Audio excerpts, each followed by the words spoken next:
मुद्रा एवं वित्तीय व्यवस्था पेपर के अंतर्गत मुद्रा में हमने अब तक मुद्रा की पृष्ठभूमि, मुद्रा की परिभाषाओं के बारे में विस्तार से चर्चा की।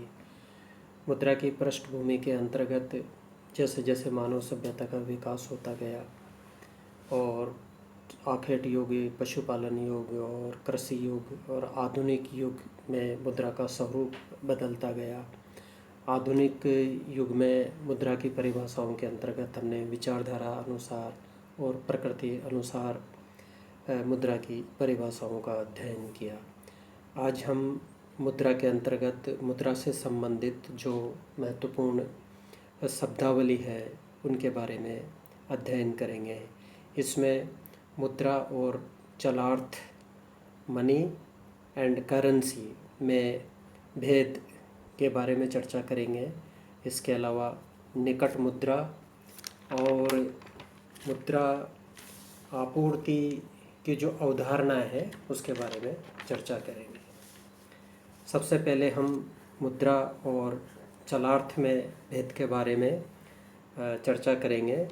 सामान्यतया मुद्रा और चलार्थ को आम बोलचाल की भाषा में एक समझ लिया जाता है, किंतु मुद्रा और चलार्थ में काफ़ी भेद है। और मुद्रा के अंतर्गत आधुनिक युग में जैसे जैसे विकास से तेज़ गति पकड़ता जा रहा है और देशों के मध्य अंतर्राष्ट्रीय व्यापार में तीव्र गति से बढ़ोतरी हो रही है, तो मुद्रा के अंतर्गत या मुद्रा की जो व्यापकता है वो तेज़ी से बढ़ गई है। तो मुद्रा और जो चलार्थ है वो महत्वपूर्ण टर्मिनोलॉजी है और इसमें काफ़ी अंतर है। मुद्रा की हम चर्चा करें तो मुद्रा में धात्विक सिक्कों, कागजी मुद्रा के अतिरिक्त साख पत्रों को भी सम्मिलित किया जा सकता है, चाहे वो विधिग्राह्य नहीं हो। चलार्थ और करेंसी, इसके अंतर्गत देश में प्रचलित विधिग्राह्य धात्विक सिक्कों व पुत्र मुद्रा को सम्मिलित किया जाता है। मुद्रा के बारे में हम चर्चा करें तो मुद्रा का अभिप्राय उन सब वस्तुओं से है जिन्हें विनिमय के माध्यम, मूल्य के मापक, ऋणों के भुगतान और संचय के साधन के रूप में वैधानिक, विस्तृत एवं सामान्य स्वीकृति प्राप्त हो तथा जिसे बिना हिचकिचाहट के लेन देनों में स्वतंत्रता से स्वीकार किया जाता है। इसके अंतर्गत धात्विक मुद्रा, पत्र मुद्रा के साथ साथ साख पत्रों को भी सम्मिलित किया जा सकता है। आधुनिक अर्थशास्त्री साख पत्रों को भी मुद्रा मानने के पक्ष में सहमत होते जा रहे हैं, जबकि चलन में करेंसी, चलन में किसी देश या जो किसी देश में मौद्रिक लेन देनों को निपटाने में सामान्य रूप से प्रचलन में रहती है।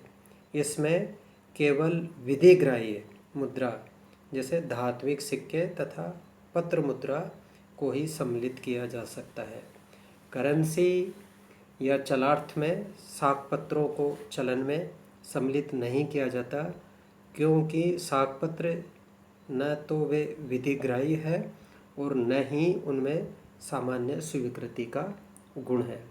इस प्रकार मुद्रा और चलार्थ में काफ़ी महत्वपूर्ण अंतर है। मुद्रा के अंतर्गत साख पत्रों को भी सम्मिलित किया जाता है, जबकि चलार्थ में सामान्य रूप से जो प्रचलन में और जिनमें केवल विधिग्राह्य मुद्रा, धात्विक सिक्के और पत्र मुद्रा को ही सम्मिलित किया जाता है।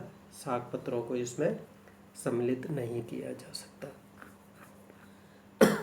अब हम निकट मुद्रा के बारे में चर्चा करेंगे।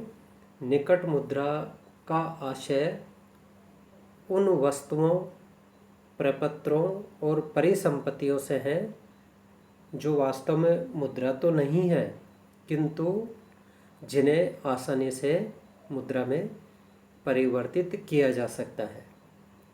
निकट मुद्रा के अंतर्गत ट्रेजरी बिल, बॉन्ड, अंश प्रमाण पत्र, सावधि खाते में जमा राशि, अल्पकालिक सरकारी प्रतिभूतियाँ आदि को सम्मिलित किया जाता है। हालांकि इनमें भुगतान में वैधानिक और सामान्य स्वीकृति का गुण नहीं होता, किंतु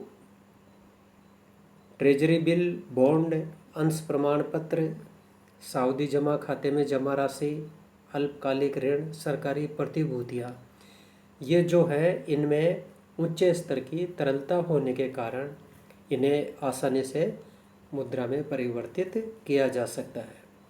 आधुनिक अर्थशास्त्री इन्हें निकट मुद्रा अथवा सममुद्रा भी कहते हैं।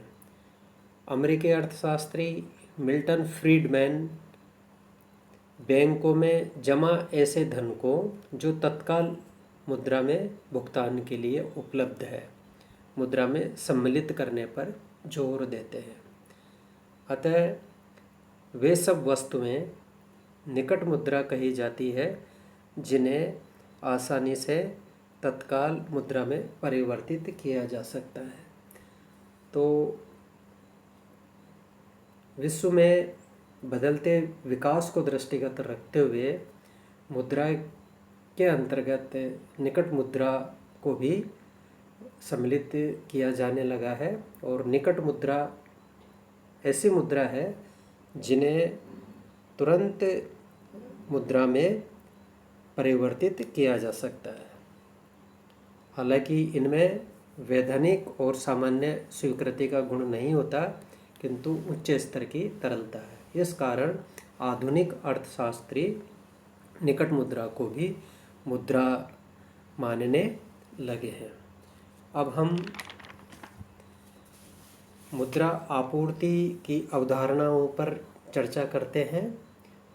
भारत में मुद्रा पूर्ति की 4 नई अवधारणाएं हैं और भारतीय रिजर्व बैंक भी इन्हीं 4 अवधारणाओं के अनुसार मुद्रा पूर्ति के आंकड़े प्रकाशित करता है। भारत में मुद्रा आपूर्ति की जो 4 अवधारणाएं हैं वे M0, M1, M2 और M3 है। इन चारों मुद्रा पूर्ति की अवधारणा में M1 और M3 का ही विशेष रूप से उपयोग होता है। M1 मुद्रा पूर्ति का संकीर्ण रूप है, वहीं M3 मुद्रा पूर्ति का व्यापक दृष्टिकोण है। M3 में मुद्रा पूर्ति के सभी घटकों का समावेश किया जाता है। इसी कारण M3 को समग्र मौद्रिक साधनों के रूप में जाना जाता है।